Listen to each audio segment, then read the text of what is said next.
Poster മത്സരം നടന്നു. PTA general body യോഗവും ഭാരവാഹികളുടെ തിരഞ്ഞെടുപ്പും നടന്നു. ആട്ടവും പാട്ടുമായി വിദ്യാരംഗം സാഹിത്യവേദി ഉദ്ഘാടനം. മെഗാ ക്വിസ് മത്സര വിജയിയായി ശിവന്യ.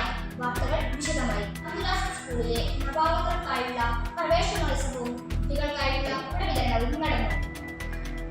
സാഹിത്യകാരനായ പ്രേമരാജൻ കാര്യാണ് പരിപാടിയുടെ ഉദ്ഘാടനം നിർവഹിച്ചത്.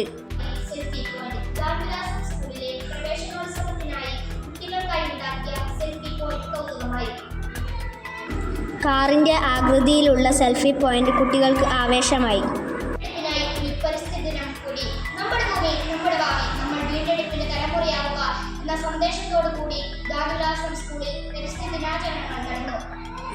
Panchayat vice president R Mini ഫലവൃക്ഷത്തെ നട്ടു പരിപാടിയുടെ ഉദ്ഘാടനം നിർവഹിച്ചു.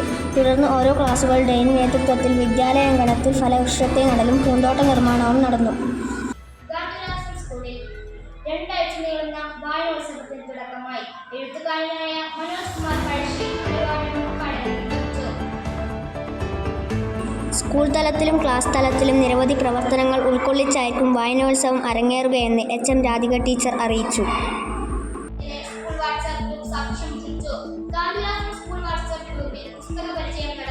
പരിപാടിയുടെ ആദ്യ ദിനത്തിൽ ചന്തുമേനോന്റെ ഇന്ദുലേഖയെക്കുറിച്ച് കവിയും എഴുത്തുകാരനുമായ മനോജ് കുമാർ പഴശ്ശി സംസാരിച്ചു.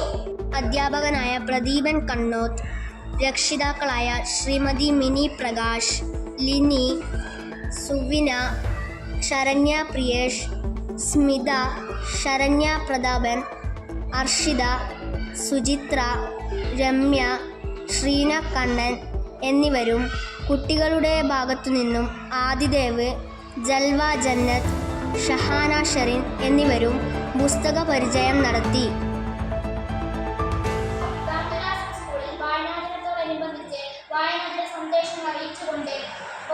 വരാന്തയിൽ വെച്ച് നടന്ന പ്രദർശനത്തിൽ 3, 4, 5 ക്ലാസുകളെ പ്രതിനിധീകരിച്ച് 60ഓളം പോസ്റ്ററുകൾ പ്രദർശിപ്പിക്കപ്പെട്ടു. അതിൽ നിന്നും ഏറ്റവും മികച്ച പോസ്റ്റർ രചിച്ച 5A ക്ലാസ്സിലെ ആമിയയെ വിജയിയായി പ്രഖ്യാപിച്ചു.